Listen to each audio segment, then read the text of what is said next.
This is the Humanist Report with Mike Figueredo.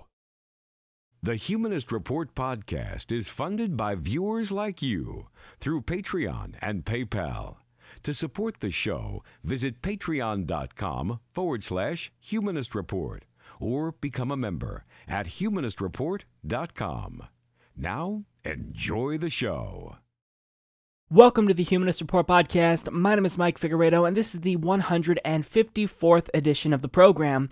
Today is August 2nd, and this episode is brought to you by our newest Patreon and PayPal contributors that signed up just this last week, and that includes Alan Ricks, Bill Carr, Chris Von Mock, Solomon Davila, and Trey Palmer. So thank you so much to all of these kind individuals. If you'd also like to help us and sign up to support us, either through Patreon or PayPal, you can visit humanistreport.com/support or check out patreon.com/humanistreport. So on today's episode, Roy Moore becomes Sacha Baron Cohen's latest victim on Who is America. And on the subject of Republicans, conservative commentator Charlie Kirk thinks he put socialists in check with a supposed gotcha question. And we'll also talk about another conservative commentator who almost got red-pilled by Alexandria Ocasio-Cortez after attending one of her rallies. Additionally, Attorney General Jeff Sessions introduces a theocratic religious liberty task force, and Donald Trump is threatening to shut down the government if Democrats refuse to fund his border wall he once said Mexico would pay for. And in good news regarding Donald Trump, he decided to attack the Koch brothers on Twitter. We'll talk about that. Additionally, a Koch-funded study on Medicare for All backfired and ended up proving Bernie Sanders right. Now, of course, we'll also tackle corporate Democrats in this episode, specifically a 2020 Democrat who nobody cares about that's running as, quote, a radical centrist. And when it comes to the Democratic Party's response towards progressives, Democrats in Maryland are signaling to Ben Jealous that they might be more comfortable with their Republican governor there than an actual progressive like him. Also, the Democratic Party establishment suggests progressive gubernatorial candidate Abdul El-Sayed in Michigan probably shouldn't run because he can't win, because he's Muslim. So we'll talk about that, and finally we'll close the show with an interview with New Hampshire congressional candidate Levi Sanders, who also happens to be the son of the most popular politician in the country. So that's what we've got on the agenda for today. I hope you guys all enjoy the program. So I already know that I am super late to the party on this particular subject, but it was just too good for me to pass up. So by now you all know that there was a Daily Caller journalist who crashed an Ocasio-Cortez rally, and she almost got red-pilled by her and Cori Bush. So this is the article she penned for the Daily Caller explaining her experience. This is from Virginia Kruta. I saw something truly terrifying. I saw just how easy it would be were I less involved and less certain of our nation's founding and its history to fall for the populist lines they were shouting from that stage. I saw how easy it would be as a parent to accept the idea that my children deserve healthcare and education. I saw how easy it would be as someone who has struggled to make ends meet to accept the idea that a living wage was a human right.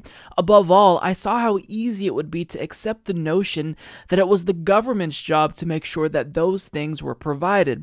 I watched as both Ocasio-Cortez and Bush deftly chopped America up into demographics, pointed out how those demographics had been victimized under the current system, and then promised to be the voice for those demographics.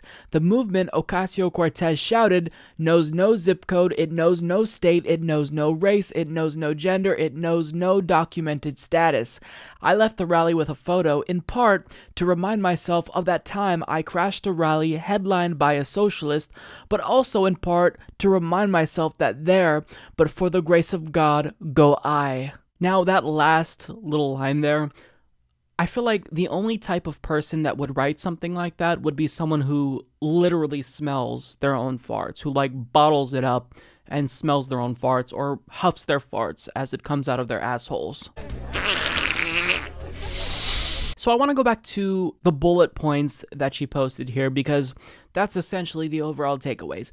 I saw how easy it would be as a parent to accept the idea that my children deserve healthcare and education. So let me get this straight, Virginia. Going into this rally, prior to this rally, you didn't just instinctively think that your children deserved healthcare and education?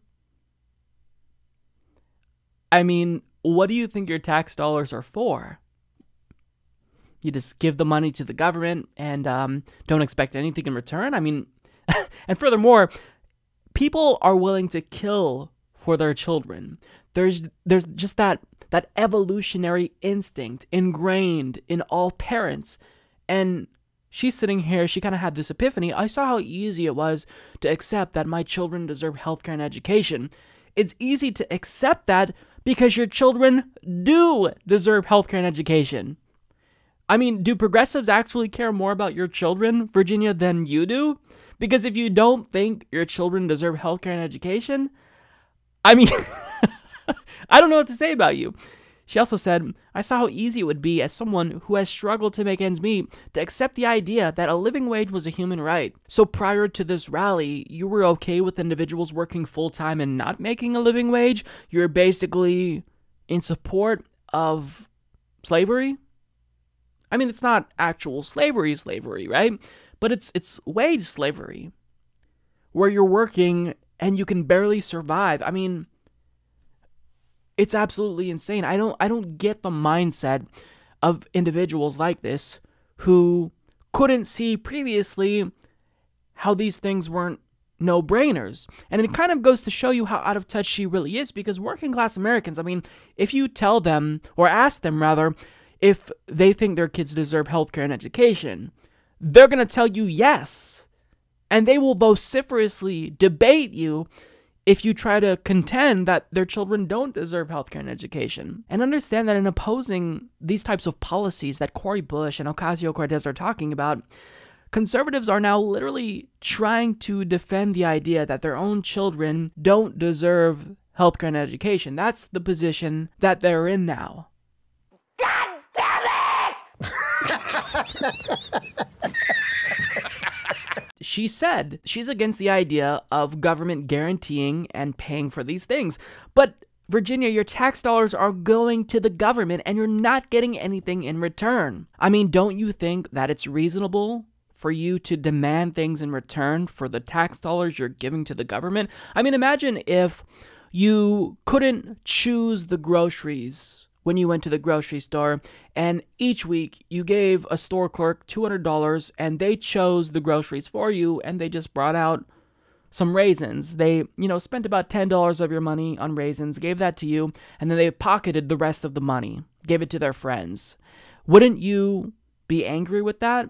Because clearly raisins aren't nutritional enough to sustain our bodies, and we gave them money fully expecting a balanced nutritional diet in return, but we're not getting that. So I mean, when you extend that logic to taxes, isn't it equally absurd that we're giving them all of this money, and what are they doing with it? They're funding endless wars.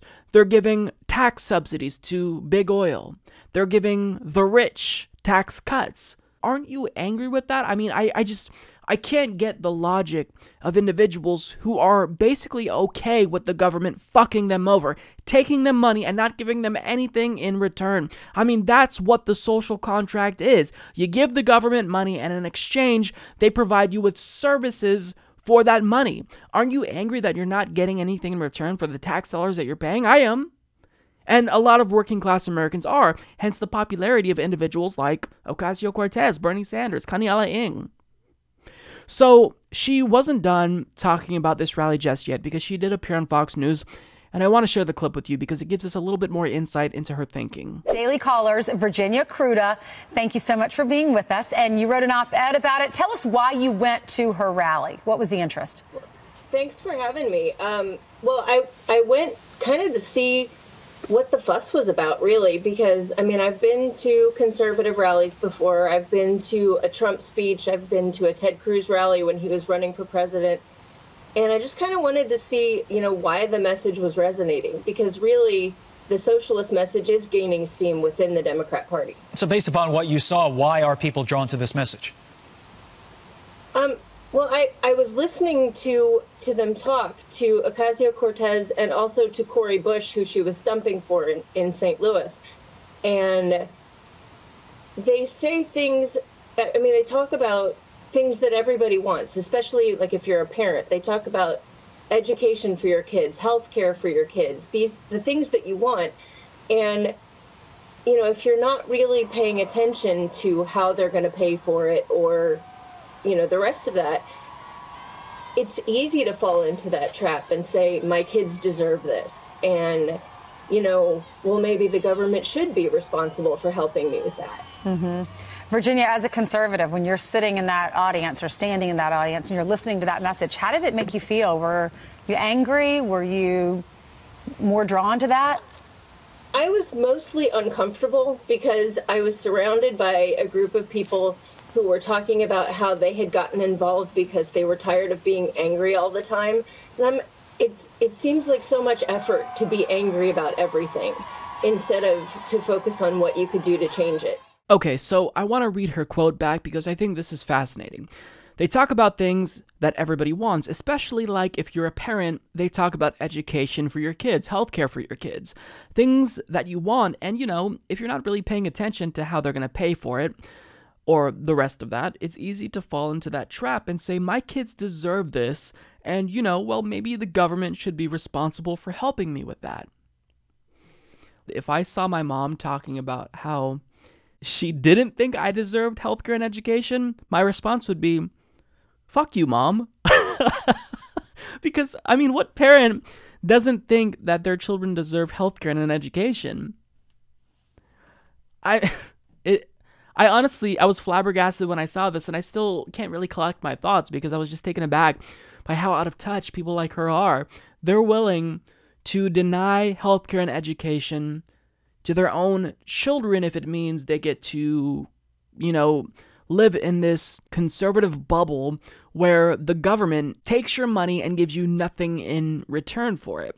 Now, what's interesting is that if you really do pay attention to how we pay for these things, you'll see that she's just misinformed. In fact, a Koch-funded study recently came out showing that Medicare for All would cost less than our current system. It would actually save America billions of dollars each year. So clearly we can pay for it. America isn't unique. I mean, it's conservatives who often espouse the talking point, we're the greatest country on earth, right? So for the greatest country on earth, why can't we do what other countries and smaller countries have done? Why are we incapable of doing something that our neighbors to the north have done? We're not incapable. America is just as capable, if not more capable than other countries, because we are the richest nation on earth. Why can't we do it? It's because people like Virginia bought into right-wing propaganda. She bought into propaganda espoused by politicians who are bankrolled by health insurance companies. Now, she talked about this with regard to the crowd and how she felt. I was mostly uncomfortable because I was surrounded by a group of people who were talking about how they had gotten involved because they were tired of being angry all the time. It seems like so much effort to be angry about everything instead of what you can do to change it. But Virginia, they were focused on what they could do to change it. They were done with being angry. They wanted to actually affect change, hence why they attended a policy-oriented rally.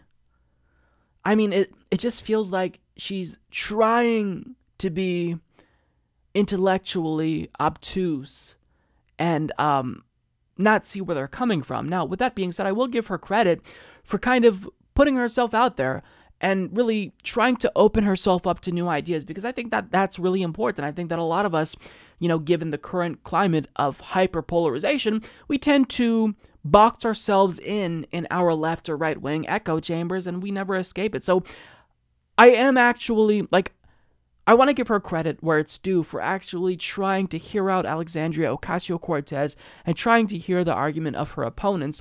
But at the same time, if she is genuinely curious about understanding where people like Ocasio-Cortez, or more specifically where the working class is coming from, you've got to get out of that bubble. You've got to actually listen to people and stop listening to what right-wing Republican Party strategists and conservative think tanks say, because they're in this business to dupe you over because they want to get rich off of it. That's all this is about. So I couldn't not talk about this because I found it fascinating, and, you know, I'll give her credit again for going to this rally, but I think that this was really a learning experience for us as well, because we kind of get some insight into the mindset of the modern American conservative. They don't even think their own children deserve healthcare and education, which to me is absurd. Or maybe they think that their own children deserve healthcare and education, but just not that the government should provide it for them. So let me ask you this, one last thing. In the event your child needed a medical procedure that was very expensive and you couldn't afford it out of pocket, it was just too much, do you not think that the government should assist you with that, since you fund the government with your tax dollars? Do you not think that that's appropriate or even necessary? Of course, Virginia wouldn't deny her child health care on the principle of conservatism. Of course you wouldn't. So all we're asking, Virginia, is for our tax dollars to help us out. We want something in exchange for all the money we're giving to government. That's it. It's that simple, really. Conservative Kool-Aid drinker and founder of Turning Point USA, Charlie Kirk, recently appeared on Fox News to add to the ongoing national conversation about socialism. And he said something that was absolutely, basically as idiotic as you'd expect from a right-wing ideologue such as himself. But before I show you the clip, I do want to give you some context about Charlie Kirk and let you know what we're dealing with here. So the first thing you probably need to know is that he's just the prototypical partisan hack. Anything Republicans say is A-okay, and anything Democrats do is bad by definition. So for example, he praised Donald Trump for doing something he once criticized Obama for. He states, on his last day in office, Obama pardoned the sentences of 330 federal inmates convicted of drug crimes, releasing them back on the streets. But just 4 days later, he said this about Trump doing the same thing. Trump courageously signs a pardon for Alice Johnson, an elderly woman over sentenced for a nonviolent drug charge and her first offense. Obama refused to do this, and Trump has stepped up to the plate to right a wrong. So I mean, it doesn't matter what the policy is. If Republicans do it, it's good. If Democrats do it, it's bad. There's no objectivity whatsoever. Now, another thing that I think it's important to know about Charlie Kirk is that he's either incredibly disingenuous or a liar, or I think the more likely scenario is that he doesn't even have an elementary grasp of American politics. And to kind of give you some insight into his thinking, this is how he describes the Democratic Party, which is basically a center-right, ideologically conservative political party. You see the Republican Party, which has rightfully become the party of Donald Trump, which is about results, middle America, energy independence, and jobs. You look at the Democrat Party, you know, they're becoming the party of Karl Marx. You know, they're becoming the party of Karl Marx. They're becoming the party of Karl Marx. Democrats are becoming the party of Karl Marx. I mean, that pretty much tells you everything you need to know about Charlie Kirk. He takes it a step further than other right-wing hacks. Other right-wing hacks, like Tommy Lahren, will just say, well, look, they want to be the party of socialism. They want to turn America into Venezuela. But he takes it a step further and actually says, no, they're actually the party of Karl Marx. That sounds kind of dumb. So that's Charlie Kirk in a nutshell. This is someone who is incredibly disingenuous. He's just out there to smear the left and promote Republican Party ideas. Now that you kind of have some context about who he is, I do want to get to his comments on socialism, because he was talking about just how hypocritical socialist professors in particular are on Jesse Waters' show on Fox News. And this is the gotcha question he posed to socialist professors. If socialist professors really believe the nonsense that they profess, why don't they teach for free? Why do they sell the books back to the kids, and why do they charge so much per credit hour? If they're such benevolent and wonderful, communitarians and socialists, just do it for free. Get rid of the profit structure. Be a true example of that which in a Marxist society. But of course, it's really interesting. Those people that hate America, which I believe this is rooted in anti-Americanism. I do too. And what's so unique about America, we're the only country in the world, in the history of the world, where even those who hate it refuse to leave. I always notice that the biggest proponents of socialism aren't the ones waiting in bread lines. If socialist professors really believed the nonsense they profess, why don't they teach for free? Got him! Got him! Now, judging by his reaction, you can tell that in his head when he said that, he thought he hit it out of the park. And you could see why he kind of got this boost of confidence after he said that, because Jesse Waters' reaction was basically this.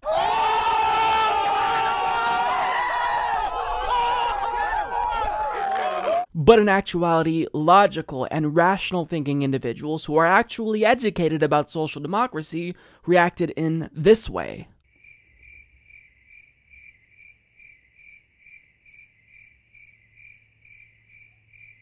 So, to address the substance of his argument, not that there was much there to begin with, this argument is probably one of the dumbest arguments I've heard against socialism, because it proves that he has no fucking clue what socialism is.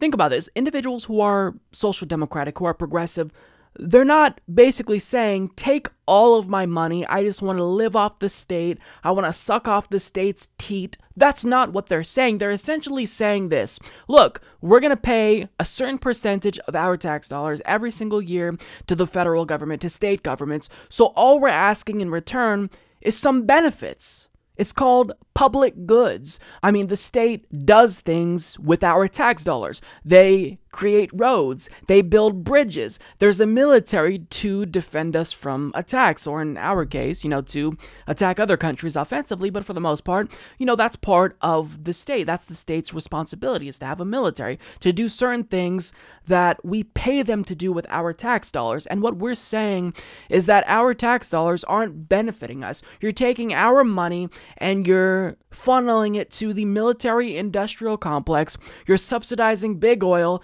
and we're saying enough is enough. We want you to take our money and actually do something good. Maybe the money that we're paying in taxes should benefit us. Maybe we shouldn't die or go bankrupt if we don't have health insurance. Maybe we shouldn't be in debt forever for all of our lives if we decide to go to college. These are basically the arguments that we're making. But what does he do? He says, well, if you are truly socialist, then put your money where your mouth is and teach for free. Well, if you're truly a capitalist, Charlie, then stop driving on our public roads. Don't call the fire department if your house is on fire. Don't call the police if somebody's breaking into your home. That's essentially the logic that you're using here. And I get that argument doesn't make sense, but that's the point, because your argument doesn't make sense. The argument that I just said is equally insane, just on the opposite side of the spectrum as your argument is. Teachers should teach for free if they believe in socialism. I mean, nobody's advocating for authoritarianism. We're advocating for social democracy, where we simply get a little bit more from our tax dollars. That's it. It's that simple. But of course, even if he understands this, which I don't think he does, I don't think he even has a basic grasp of what socialism is, or even communism for that matter, given that he described Democrats as communists. But even if he knew what this was all about and knew what our argument was, he still would misrepresent it, because this is nothing more than a right-wing smear merchant, and his whole job is to smear the left. Turning Point USA is all about smearing left-wing professors who reportedly, quote, discriminate against conservative students. Now, Anna Kasparian of TYT did a really great piece on this, where she basically exposed how he has this watch list for professors that ends up leading to them being harassed and receiving death threats. So this is someone who is just really a piece of shit. I mean, there are individuals on the right who I think actually make more genuine arguments, like Sargon of Akkad. I disagree with him on pretty much everything, but at least he's arguing from a place of trying to understand where we're coming from. At least he's trying to dive a little bit deeper into these issues, but this jackass over here just says, oh, well, if you like socialism, why don't you teach for free? I mean, that's fucking insane. So this guy clearly doesn't know what he's talking about, and the fact that he has a following as large as he does is really sad. It speaks to just how uneducated and misinformed our country really is. In a world of politics dominated by the strange, the deranged, and outright insane, we'll now take a moment to shine a light on the craziest of what politics has to offer. This is your weekly dose of stupidity.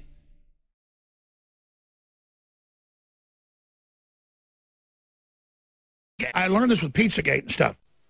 You've got admissions and thousands of emails about the kids will be delivered into the hot tub for your pleasure, and then it's the FBI code words for sex with kids off their own Homeland Security manual, and they're talking about $65,000 of succulent hot dogs. Well, are these as good? Oh, God, these are good. I had these hot dogs in Hawaii. They were delivered by jet. And let me, it's male prostitutes. And look, Obama's having sex with 10 dudes a day, whatever. Obama's having sex with 10 dudes a day, whatever. Obama's having sex with 10 dudes a day, whatever. Obama's having sex with 10 dudes a day, whatever. The point is that that's what's going on your taxpayer time. He's not watching Sports Center 3 hours a day up there, okay? Okay.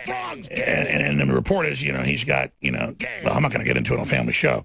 But let's just say Amtrak isn't just a train. Amtrak isn't just a train.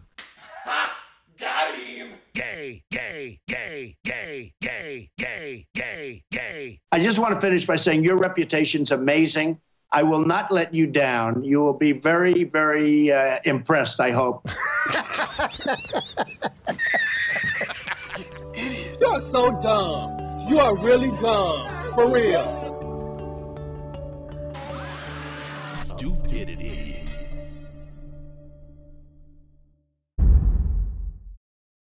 So as you all know, Ben Jealous is one of the higher profile progressives, and he recently defeated a corporate Democrat in Maryland's Democratic Party gubernatorial primary. So now he's set to face off against the Republican governor, who's the incumbent, Larry Hogan, and some Democrats aren't too enthusiastic about him winning, and some are even refusing to endorse him, and they've gone out of their way to even praise the state's Republican governor. As Robert McCartney of the Washington Post reports, Maryland gubernatorial nominee Ben Jealous needs all the help he can get to unseat incumbent Governor Larry Hogan, but he's facing resistance from some fellow Democrats uneasy with his left-wing platform. Montgomery County Executive Isaiah Leggett is declining to endorse Jealous for now because of concerns that Jealous's positions on taxes, school funding, and Amazon.com's second headquarters would penalize Leggett's constituents in the state's most populous jurisdiction. Long-serving Senate President Thomas V. Mike Miller Jr., an influential moderate, offered only tepid backing for Jealous while praising Hogan for governing from the middle. Other top Maryland Democrats, while voicing strong support for Jealous, disagree with him on issues such as his support for state-based single-payer healthcare.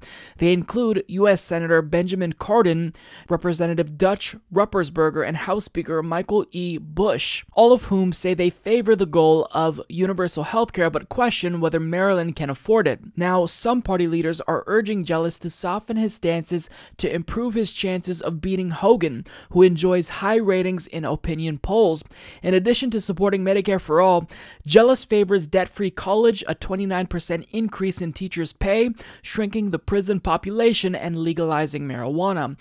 Everybody in the Democratic establishment is concerned that if he doesn't moderate himself, he has no chance against Hogan, said a Democratic strategist who spoke on the condition of anonymity because the topic was politically sensitive. Now, when it comes to the Democratic Party holdouts who are refusing to endorse Ben Jealous, they will be reportedly meeting with him relatively soon, but just the mere fact that they waited this long to even meet with him, and even if an endorsement is still likely, they're still showing their cards. I mean, they're going out of their way to praise the state's Republican governor, which obviously it hurts Democratic Party voters who might be excited about Ben Jealous. It gets Democratic Party voters in Maryland to think, well, maybe since people in my own party are praising our centrist governor, maybe it's the case that I don't need to come out and support Ben Jealous since everything is okay currently. And that's absurd. It really it kind of makes clear something that I thought about before but wasn't convinced of. It makes clear the reality that some Democrats are more comfortable losing and having Republicans in control than winning with progressives. This is becoming more clear because think about this. If you win, if your party's in control, that's a lot of pressure. You've got to actually deliver public policy that will appease your constituents. So it might be easier for them to continue sitting there as the opposition party doing nothing, collecting donations from multinational corporations and millionaires and billionaires and not doing shit. I mean, this is something that I've thought about with regard to Nancy Pelosi and Chuck Schumer, but I was never fully convinced that they actually personally preferred losing to Republicans than winning with progressives. But I think that this is becoming increasingly clear. They might not really be interested in winning. Now, again, I can only speculate about the intentions of some individuals, and certainly if I brought this argument to Nancy Pelosi, Chuck Schumer, and some of the Democrats quoted here in this article, they'd say, no, they'd vociferously deny that accusation, right? But you have to look at their actions. Actions speak volumes, and if they really wanted to win, you'd think that they'd learn from the 2016 election and just run unapologetically progressive candidates and embrace progressivism, embrace people like Ben Jealous who are carrying on the mantle of Bernie Sanders. But they're not only not embracing them, they are shunning them. In races all across the country, the DCCC and Democratic Party establishment, they are backing corporate Democrats over progressives. I mean, look at the race in Colorado between Jason Crow and Levi Tillemann. Steny Hoyer literally tried to bully Levi Tillemann out of that particular race because he thought that the corporate Democrat had the better chance of winning because he was collecting more money. Look at the race in New Hampshire's 1st congressional district, where the DCCC is funneling money to a corporate Democrat, refusing to hold debates. I mean, this is really a sad reality. So either the Democratic Party is painfully stupid because they continue listening to idiotic Democratic Party strategists who couldn't tell their asshole from their own elbow, or they just simply don't want to win, and they're playing dumb on purpose. I don't know which is more true, and certainly this isn't applicable to all Democrats, but I think that they're really showing their cards here in their actions in refusing to come out and support Ben Jealous unequivocally. I mean, it's them who always preach unity to all of us, but we're learning more and more that it's a sham. Look at the race in New York 14, where Joe Crowley received the endorsement of Joe Lieberman on a third-party ticket, the Working Families ticket, and he's still not taking his name off of the ballot. I mean, look, if they want to win, they've got to walk the walk, not just talk the talk. They claim that they want to win, but I don't believe them. And think about the Democratic Party strategist, that quote, the anonymous Democratic Party strategist, who said everybody in the Democratic establishment is concerned that if he doesn't moderate himself, meaning Ben Jealous, he has no chance against Hogan. But do you not get the fact that progressive policies are overwhelmingly popular? All of these policy issues that people like Ben Jealous are promoting, they're popular. Medicare for all, tuition-free public colleges and universities, legalizing marijuana. These are things that will actually excite the base. Every single campaign between a Democrat and a conservative is always going to be a get-out-the-vote campaign. It's always going to be a get-out-the-vote campaign. The Democratic Party's electoral success is always contingent on how many voters they galvanize to get out and vote for them every single time. But in refusing to endorse Ben Jealous, or at least voicing reluctance to endorse him, they're showing, well, you know, maybe it might be easier for them to just lose and have a Republican in charge, since a Republican might be easier to work with, since he'll be less offensive to the ideas of their corporate donors than someone like Ben Jealous, who doesn't take corporate money. So it's just really, it's disheartening to see the Democratic Party so resistant to change. They call themselves the resistance, but they're only resistant to progressive policy ideas. And it's all the more reason why we can't just push the party to the left. We have to take it over and clean house. Every single individual in the Democratic Party establishment currently needs to be out of a job if we ever stand a chance or want to stand a chance against Republicans again. Abdul El-Sayed is a progressive Democrat currently competing in a Democratic Party gubernatorial primary in the state of Michigan. And currently, he's received quite a bit of national coverage, and his campaign is quickly gaining momentum. So he had the endorsement of Alexandria Ocasio-Cortez. She recently actually went to Michigan to stump for him. And he also just picked up the biggest endorsement yet, Bernie Sanders, who states, "I'm proud to endorse Abdul El-Sayed for governor of Michigan. As governor, Dr. El-Sayed will fight for a government in Lansing that represents all the people and not just wealthy special interests. Under Abdul El-Sayed's leadership, Michigan can help lead the nation in guaranteeing health care for all through a Medicare for all single-payer type system, tuition-free public colleges and universities, a minimum wage of $15 per hour, and strong environmental protections." Now, if you're wondering why progressives like Alexandria Ocasio-Cortez, Bernie Sanders, and myself are so excited about Abdul's campaign, well, instead of telling you, I'll just show you. I'm Dr. Abdul El-Sayed. We all know why our health care and our auto insurance are so expensive, why our air and our water poison our kids. Corporate greed. My pledge is always to put your needs over their profits. It's why we don't take a dime of corporate money. We stand for Michicare, state-level Medicare for all, to reverse the rates on auto insurance, and to de-DeVos our public schools. I'm asking for your vote on August 7th. Together, let's build a Michigan for people and by people. So that 30-second ad tells you more about Abdul than most corporate Democrats who, I mean, you can hear them speak for minutes. They just drone on and they speak in nothing but platitudes. But here we have someone who's telling you everything you need to know about him in just 30 seconds. He supports Medicare for all at the state level. He's not taking corporate money. So, I mean, this is the real deal. He's someone who's truly progressive. So, naturally, since he's so progressive, well, the Democratic Party establishment wants absolutely nothing to do with him. Now, if you'll remember just a few months ago, we learned that the second highest ranking Democrat in the House, Steny Hoyer, actually tried to bully progressive Levi Tillemann out of a race in Colorado because they thought that his corporate Democratic opponent, Jason Crow, was more electable. Now, when Democrats talk about electability, really what they're talking about is your ability to win if you raise more money by taking taking contributions rather from large multinational corporations, from billionaires, from millionaires. That's what they care about. And more specifically, if you're taking corporate money, then you're going to raise more money, and odds are you're going to end up raising money for your colleagues in the House. So that's really all that they care about. Now, similar to the situation in Colorado where Steny Hoyer kind of gave Levi Tillemann a stern talking to, well, there were some powerful individuals within the Democratic Party establishment that talked to Abdul, and in an interview with Vice, Abdul states that they gave him a really interesting reason as to why he shouldn't run, or he presumably shouldn't run, even if they didn't explicitly say that.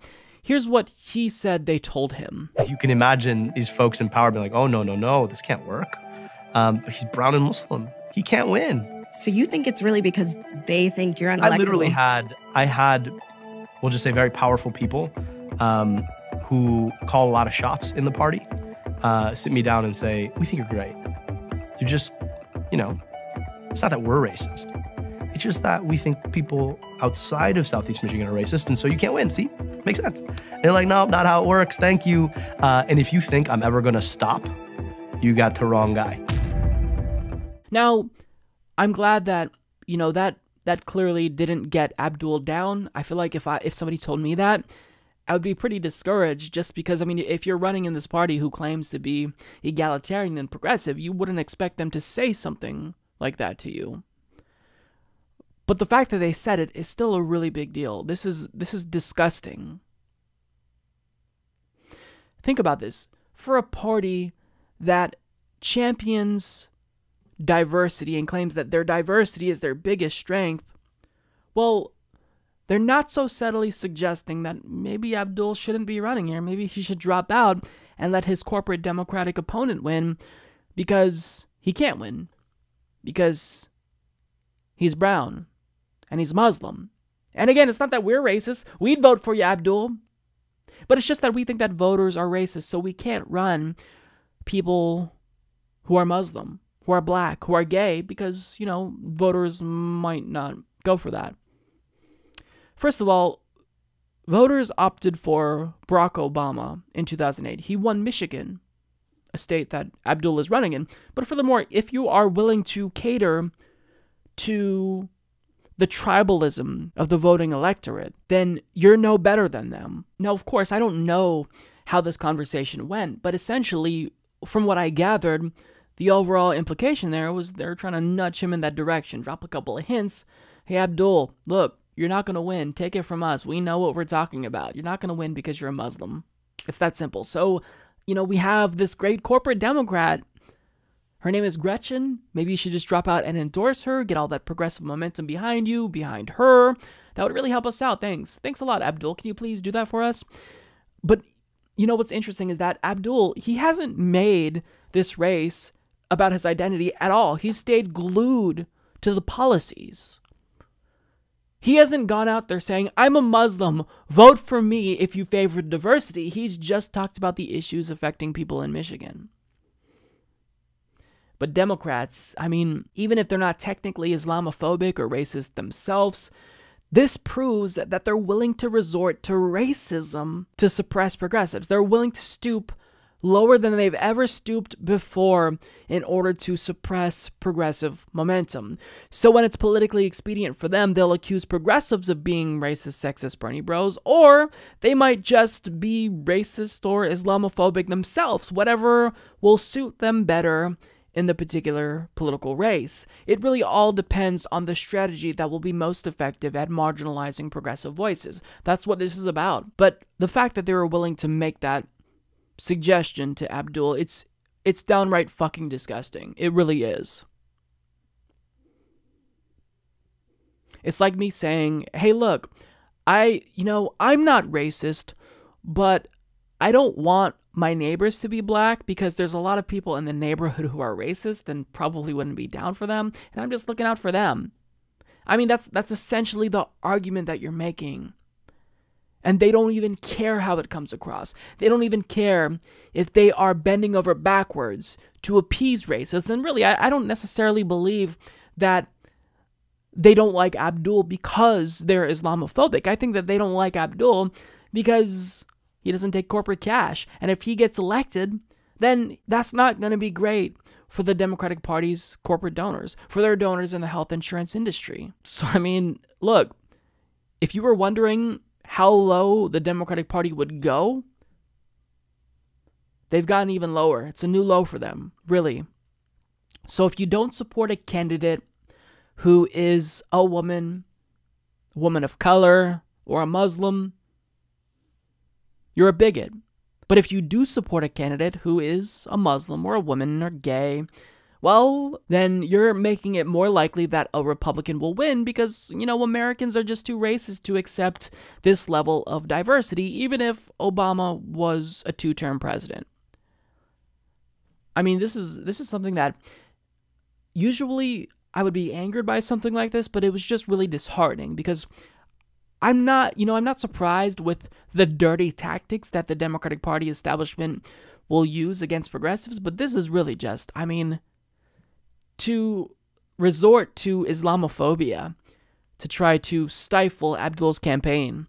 It's fucking disgusting. And whoever talked to him should be ashamed of themselves. Mitch Landrieu is the former mayor of New Orleans and likely 2020 Democratic presidential contender who absolutely nobody in this country is excited about. And he recently gave his thoughts to Jake Tapper on CNN about what the Democratic Party can do to be successful going forward. And as you'll see here, his thoughts are completely idiotic. Are you concerned at all about your party, as critics say, lurching to the left? Well, first of all, I don't speak for the National Democratic Party. As you know, I was the mayor of the city of New Orleans. So having said that, I have always talked about governing from the middle. I'm what they call a radical centrist. There are not many of us left anymore. And yeah, it is really important for us to make sure that if we are given the responsibility to govern, that we govern in a pragmatic way, in a big tent way that makes sense. I don't think abolishing ICE is a good idea, primarily because when police departments get out of the way, do the wrong thing or governed in the wrong way. You don't say get rid of the police department, you reform the police department. We are, in fact, a nation of immigrants. We know that. We're also a nation of laws. And I do think that Congress has been remiss in not passing comprehensive immigration reform. But it does have to be common sense. It has to be thoughtful. It has to protect the border while at the same time making sure that everybody is dealt with in a constitutional way. I do believe very clearly that separating families from children was not a smart thing. It was a cruel thing. That really is not who we are, and there's a much better way to do that. As a centrist, as somebody who believes in governing from the center, are you concerned to see the Democratic Party, which you and your family have been proud members of for generations, going to the left on a lot of these issues? Well, I think that what you'll see this with the Republicans and the Democrats. It happens every election cycle. The party themselves will get tested from the left, the middle, and the right. Both parties are going to do that. And, of course, that's going to happen to the Democratic Party, too. It's clear that President Trump is going to be the nominee of the Republican Party, and you will see a family fight on the Democratic side. And you see the party getting pulled to the left. You'll have people from the middle. You have people to the right of the party, and that's the way it's always going to be. If the Democrats want to win, they're going to have to govern responsibly. They're going to have to govern with common sense. They're going to have to think about what people in America want, which is essentially to have a great opportunity and great responsibility and a better chance for themselves and for their kids. So I think that there were probably like 4 or 5 times when I facepalmed during that interview because it was just, I mean, I don't even know where to start. So first of all, I'll just say that radical centrism is not a thing. That term is an oxymoron. Not a thing. You can't be a radical centrist because by definition, if you're a centrist, you're in the middle of the opposing extremes. But in actuality, he's not a centrist. He is center-right. Because at a time when the Overton window in America has shifted so far to the right, you're not governing from the center if you think you're in the center. You're actually governing from the right. Now, also, there's this underlying implication in what he said about how basically centrists such as himself are being marginalized.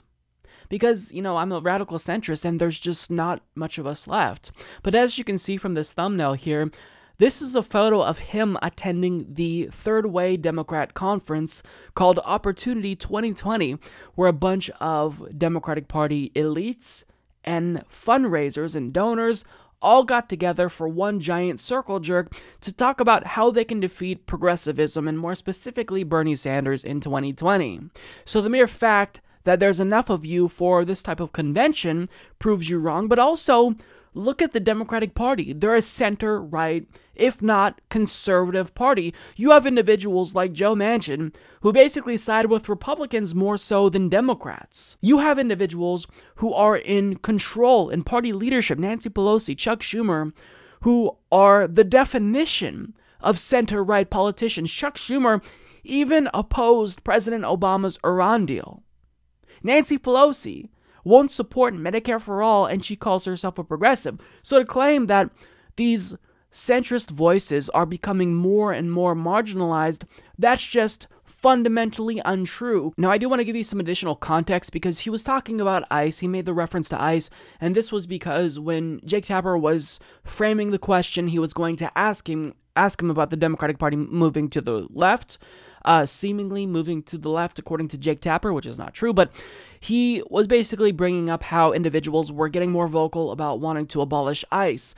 And that led Mitch Landrieu to talk about ICE, and he said this: I don't think abolishing ICE is a good idea, primarily because when police departments get out of the way, do the wrong thing, or govern in the wrong way, you don't say get rid of the police department, you reform the police department. But that's actually a false equivalence, because ICE isn't like police departments. It is an additional agency that's on top of the agencies that already exist that tackle immigration. ICE is more like if a police agency was created specifically to tackle prostitution, just for argument's sake, and that agency ended up doing tons of abuses. Instead of cracking down on prostitution, really there's rampant abuse, where individuals in the agency are abusing sex workers, and they're not actually doing anything meaningful that curtails prostitution. Take them all to the station for oral and anal sex with a prostitute. Half of them didn't even use a condom. Don't you stupid kids know the diseases you can catch? Hand me that evidence bag. So you don't need ICE when we already have government agencies that tackles the issue of immigration, just like you wouldn't need an additional government agency with regard to the police department to tackle prostitution, because there's already a wing of state and local governments that tackles prostitution. So you don't need another agency in there making matters worse. Now, one thing that he said that I think he wanted praise for was he said, I do believe very clearly that separating families from children was not a smart thing. It was a cruel thing. Can we get a slow clap for Mitch Landrieu there? He actually finally took an unequivocal stance against one right-wing policy. How brave of you. I mean, for him to come out against a policy that is borderline fascist with regard to immigration. I mean, it just shows that you're a coward. If that's the only thing that you're willing to call out Donald Trump for, then you're not a centrist. You are just a right-wing enabler, Mitch. Now, Jake Tapper asked him if he's concerned the Democratic Party is moving too far to the left, and this was Mitch's response. If the Democrats want to win, they're going to have to govern responsibly. They're going to have to govern with common sense. They're going to have to think about what people in America want, which is essentially to have a great opportunity, great responsibility, and have a better chance for themselves and for their kids. Now, if you remove those words from the context of him discussing centrism, these are platitudes that are so meaningless they could still be applied to progressivism or conservatism and kind of fit. But the overall point that he was trying to make is that, look, if Democrats want to be successful, here's what they've got to do. They've got to actually be willing to work with Republicans. They've got to govern from the middle. They've got to run candidates who aren't these firebrand progressives, but candidates who are more conservative, maybe, who are willing to reach across the aisle and recruit Republicans even if they want to be electorally successful. Oh wait, we actually just tried that in 2016, and guess what happened? Democrats fell flat on their fucking faces, Mitch. So I mean, it's like they don't grasp that we just ran a centrist. We just had a centrist in the White House for 2 terms, and guess what happened? The party has been decimated, but they still don't get it. They still don't get it.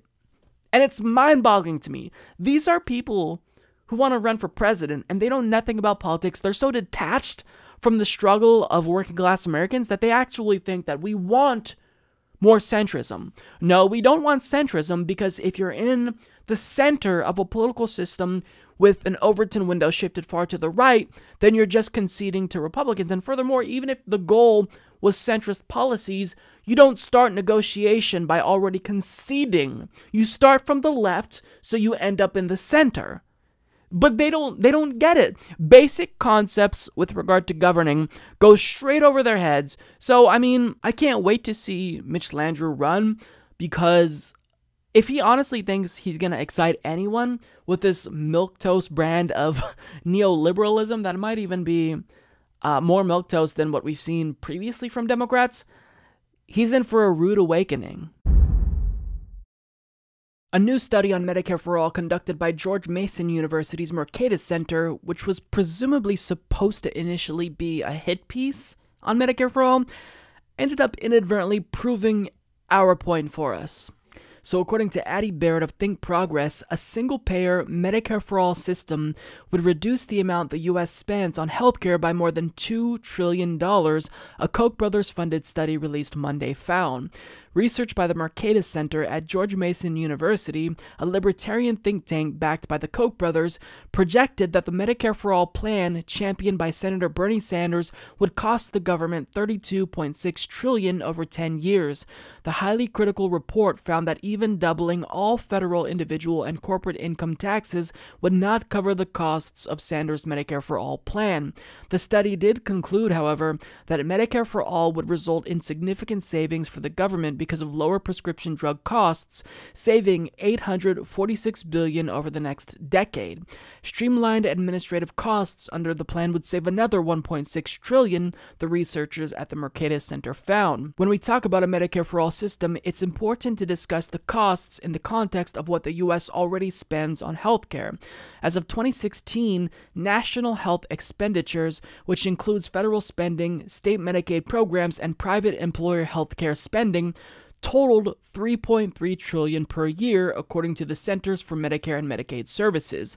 That means that over the next decade, the U.S. is projected to spend more than $33 trillion plus inflation on healthcare services without any changes to our current healthcare system, significantly more than Mercatus's estimated $32.6 trillion cost to the federal government over the next 10 years. That was certainly an unexpected consequence of a Koch-funded study. Now, the way that conservatives have been trying to spin the results of this study is to really emphasize that cost of $32.6 trillion. So, they've been screaming, Bernie Sanders' Medicare for All plan is going to cost $32.6 trillion. But what are they leaving out? Well, our current healthcare system will actually cost more over the next decade. Our current plan, if everything stays the same, will end up costing $33 trillion. So, going to Medicare for All, therefore, will save America money, billions of dollars per year, in fact. So this is great. I mean, when the Koch brothers end up doing something that inadvertently ends up making our argument for us, you know that we are on the right track, and right-wingers, they're going to have to scramble if they truly want to compete with our ideas, because not only is Medicare for All now supported by more than 60% of Americans, but now studies are concluding that, yeah, you know what? We actually can pay for Medicare for All. It's a great time to be a progressive. Now, since the Koch brothers are in part responsible for funding this study, they certainly donate a lot of money, but not all of it. But I mean, for the most part, they were behind this study, which, again, was probably supposed to be a hit piece on Medicare for All. But Bernie Sanders decided to come out and troll them by publicly thanking the Koch brothers for funding this particular study. So here's what he said. Let me thank the Koch brothers, of all people, for sponsoring a study that shows that Medicare for All would save the American people $2 trillion over a 10-year period. I suspect that is not what the Koch brothers intended to do, but that is what is in the study of the Mercatus Center, an organization that is significantly funded by the Koch brothers. At a time when the United States spends far more per capita on healthcare than any other country on earth, almost 18% of our GDP, a Medicare for All healthcare system would save the average family significant sums of money. It will do that by substantially reducing the administrative costs now taking place as a result of the billing, bureaucracy, and insatiable greed within the insurance industry, whose main function in life is not to make people well, but to make stockholders incredibly rich. If we can get rid of the profiteering, the dysfunction, and the incredible waste within the current healthcare system, if we get rid of the advertising and the high-priced compensation packages of healthcare executives, we can save hundreds of billions of dollars each and every year. Medicare for All will also significantly reduce the rapidly escalating cost of prescription drugs. Depending on income, an individual may pay a little bit more in taxes to finance Medicare for All, but they will save thousands of dollars each and every year because they will no longer be paying premiums, deductibles, or co-payments to the private for-profit companies that now run our healthcare system. Today, under our current dysfunctional healthcare system, believe it or not, it costs more than $28,000 a year to provide health care to the typical family of four.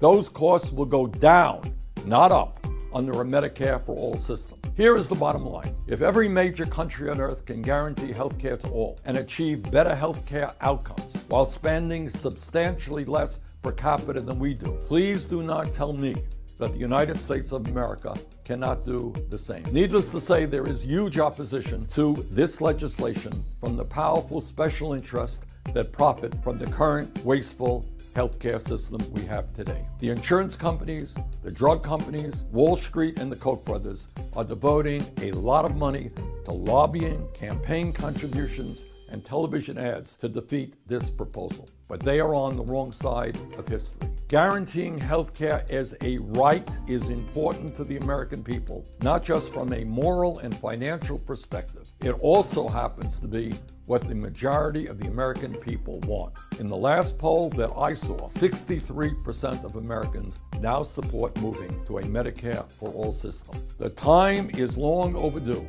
for the United States to join every other industrialized country and guarantee health care to all in a cost-effective manner. And that is what Medicare for all is about. So that was great. That was very informative. I think that Bernie Sanders is the only person in the history of human existence that's able to troll someone while still sticking to policy substance. That's a really unique talent there. So look, what he's saying is it's correct. And more, I think that we're going to start to see more more conservatives rather, come on board with Medicare for all. There's really no argument that is logical, that's based in reality and empiricism, that is going to back up the argument against Medicare for all. Individuals who aren't on board with Medicare for all, it's just politicians, for the most part, who are taking money from health insurance companies. And if they back Medicare for all, then that existentially threatens health insurance companies. And as a result, that would hurt their chances of getting reelected because they're going to lose out on thousands of dollars from these companies who contribute to their campaigns. So regardless, Medicare for all is the morally right thing to do. And as we continue to hear people like Joe Scarborough make this hacky argument against, we can't possibly pay for it, Medicare, Medicaid, these are programs that are fiscally unsustainable. I think as progressives, we all need to come together and form some sort of cohesive response. And certainly I'm going to put my foot forward in trying to do that. I'm going to bring on someone pretty soon to the show who's going to explain, as clear as day, how we pay for Medicare for all. Because look, we know we have the right moral argument, and now certainly we have even more evidence that fiscally our argument for Medicare for all is more sound. But we need to basically take that argument and make it more marketable, because this is something that's very complex and convoluted, and it's difficult for ordinary political observers to grasp. So we need to formulate some sort of argument that makes sense to people in terms of paying for Medicare for all. So I'm going to try to do that, and I'm going to continue to push these types of studies that prove our point for us. I mean, I'm a little bit reluctant. I haven't dived into the details of this particular study, but I linked to it in the description. If you want to do that, I'd certainly encourage you to do so. But other studies from more trusted sources like the Kaiser Family Foundation, I would probably feel more comfortable promoting those studies, since we know that their intentions are more pure and they're really striving for objectivity. But with this study, be a little bit skeptical, because again, it's intended to prove their point for them that Medicare for all is bad, but I mean, objectively, they just couldn't do it. So look, at the end of the day, this is good news. I guess I'll expand off of Bernie Sanders here, and I will thank the Koch brothers for once for doing something that wasn't necessarily intended to be good or done for altruistic reasons, but for doing something that backfired horrifically against them.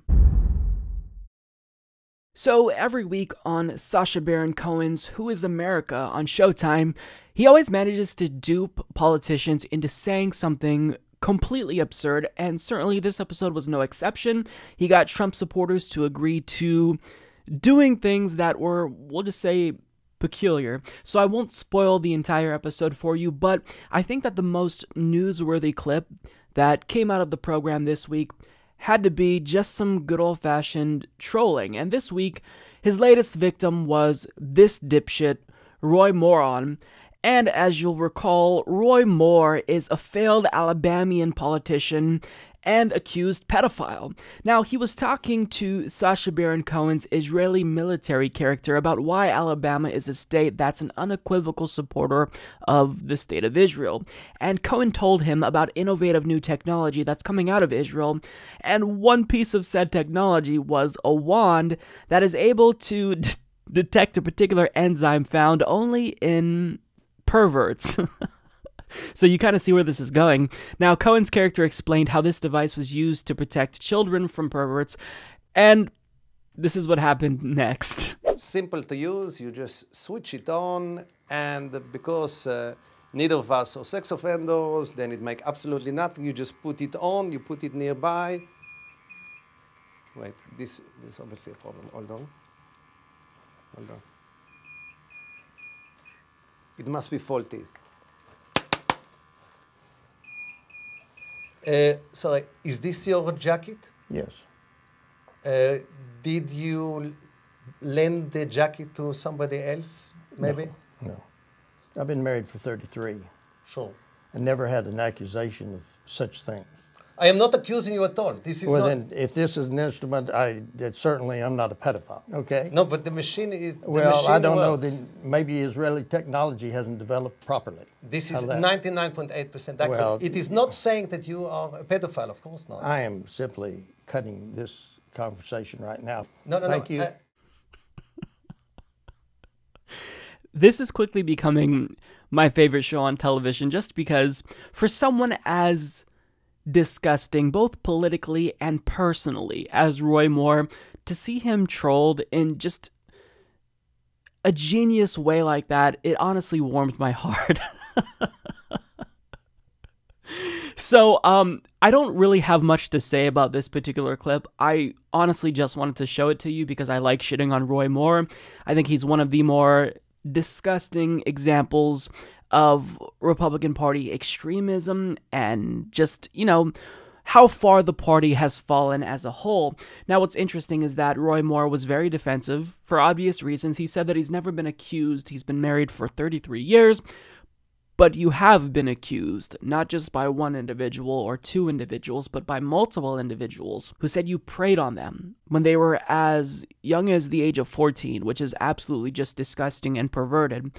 So, of course, it was the case that, he didn't like that this supposed pervert wand detected that he was, in fact, a pervert. Now, I don't get how he actually believed that this wand was somehow something that worked. It reminds me of that scene in The Office where Jim sent Dwight gaydar, which is a wand that you wave over people and it beeps if it detects that they're gay. This is really what I was reminded by when I saw this clip. It was just, I don't get how you can think that this actually works. And maybe it was the case that he didn't think this worked. Maybe he knew it was bullshit, hence why he left and kind of, maybe the red flags went up in his head and he knew he was being trolled, unlike other dipshits who were on this program. But either way, I thought it was absolutely hilarious. Now, ever since this aired, Roy Moore hasn't actually said anything in response to what happened on the program. However, before the episode aired, he wasn't too happy about it, knowing that he was the victim of a prank. So according to TMZ, Moore said even before it aired, he would consider suing Showtime if it airs a defamatory attack on my character. He also dismissed Cohen's comedy as trickery, deception, and dishonesty. So really his response is in line with what other people said. I know that there were rumors that Jason Spencer, the state lawmaker that bared his ass on the last episode, I did a video about this, he also reportedly threatened to sue Cohen. There's been other Republican politicians that threatened to sue Cohen. We know that Sarah Palin was not too happy about being duped. So this is kind of the typical response, but I'm certainly expecting him to to dupe some more politicians over. All that I've seen from this show has been absolutely hilarious. He even makes fun of liberals. He has, a Hillary supporting character, which is kind of an SJW, which is also hilarious. So look, he pulls no punches, but for the most part, he really does a great job at revealing just how crazy the Republican Party is. And in this instance, he didn't necessarily get Roy Moore to say anything any more insane than he already says pretty frequently, but he certainly made a fool out of Roy Moore. And if anybody deserves to be made fun of, it's Roy Moore. Attorney General and Keebler Elf doppelganger Jeff Sessions recently announced the creation of a religious liberty task force that gives people who are religious even more power in this country than they already have. Now, even though the prevalence of religious dogma has thankfully continued to decline over the years, Well, as you can see by these findings from Gallup, the overwhelming majority of the country still identifies as either a Protestant, Christian, or Catholic, and a slim majority of people still say that religion is very important to them. But in spite of all the facts, in spite of those statistics, Jeff Sessions frames Christians as a marginalized community in justifying this particular task force. As Lydia Wheeler of The Hill explains, Attorney General Jeff Sessions announced Monday that the Department of Justice is creating a religious liberty task force. Sessions said the task force will help the department fully implement the religious liberty guidance it issued last year. The guidance was a byproduct of President Trump's executive order directing agencies to respect and protect religious liberty and political speech. Sessions said on Monday that the task force will ensure all Justice Department components are upholding that guidance in the cases they bring and defend, the arguments they make in court, the policies and regulations they adopt, and how we conduct our operations. Sessions said the cultural climate in this country, and in the West more generally, has become less hospitable to people of faith in recent years, and as a result, many Americans have felt their freedom to practice their faith has been under attack. We've seen nuns ordered to buy contraceptives. We've seen U.S. senators ask judicial and executive branch nominees about dogma, even though the Constitution explicitly forbids a religious test for public office. We've all seen the ordeal faced so bravely by Jack Phillips, he said, referring to the Colorado baker who took his case to the Supreme Court after he was found to have violated the state's anti-discrimination laws for refusing to make a cake for a same-sex wedding. Sessions said the guidance he issued in October lays out 20 fundamental principles for the executive branch to follow, including the principles that free exercise means a right to act or to abstain from action, and that government shouldn't impugn people's motives or beliefs. Religious Americans are no longer an afterthought, he said. So every single thing that he said in trying to justify this religious liberty task force, it reinforced this idea of Christians are the victims. It's the Christian persecution complex, where if they're not able to impose their views on you, then they're the victims. So what he's saying here is religious individuals, people of faith, well, they're increasingly under attack as the West has generally become less hospitable to their views. But when you go to the examples here that he cites, like the Colorado baker who was sued for refusing to make a cake for a same-sex couple, which is, by the way, a service he offers to heterosexual couples, so it's a clear-cut case of discrimination. Well, according to Jeff Sessions, the lawsuit against him constituted an attack on his religious freedom. It's not that this baker is in the wrong for using his religion as a justification to discriminate against same-sex couples, it's that really he's the victim. So this is basically the idea that evangelicals have been promoting for decades now. And really, what this is about is discriminating against members of the LGBTQ community. And I think that the author of an article from the Daily Beast named Tim Tiemann really does a great job at laying out how this religious liberty task force will function in practice. If you are opposed to marriage equality or just dislike or disapprove of LGBT people generally, the Trump administration just gave you the green light to go ahead and refuse to serve them in your businesses or help them with medical care. If an LGBT person wants or needs to use your service, no problem. Tell them to shove off. The Attorney General is right behind you. So in other words, if you're a gay or trans person and your physician refuses to treat you on the basis of your gender or sexual identity, well, that's just religious liberty. If you go to a store and you're denied a service that heterosexual couples or heterosexual individuals are otherwise offered, well, you're not being discriminated against. That's just religious liberty. And if you try to push back against that notion, then you're discriminating against Christians because you're not allowing them to discriminate against you. Do you see how this backwards logic works? He's essentially advocating for us to tolerate intolerance, and if we don't tolerate intolerance, then we're not welcoming of Christianity and the views of religious individuals. So for those in the mainstream media wondering how an administration headed by a serial adulterer who's openly mocked Mike Pence's religiosity and violates everything evangelicals previously purported to care about is able to maintain support of religious people in this country, it's because of things like this.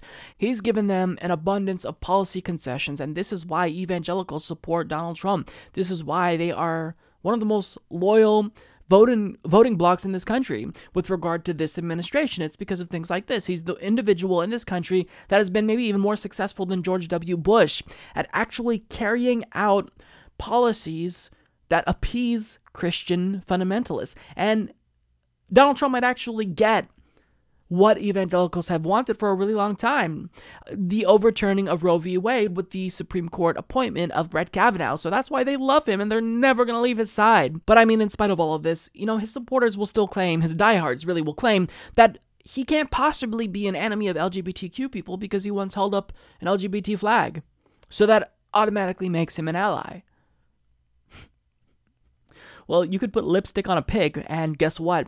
It's still a pig. So what's happening here is we're all being gaslighted. All of us are being gaslighted. He's telling us that this is about religious liberty, when really this is about religious supremacy and the power of religious individuals to still discriminate against marginalized groups. And it's a thinly veiled agenda that you don't have to dig too deep to find. That's what the Keebler elf has been pushing for throughout the entirety of his career, and he's not going to stop now. In fact, he's going to capitalize on this opportunity now that he has power, now that he's the Attorney General, to do what he's been wanting to do all along.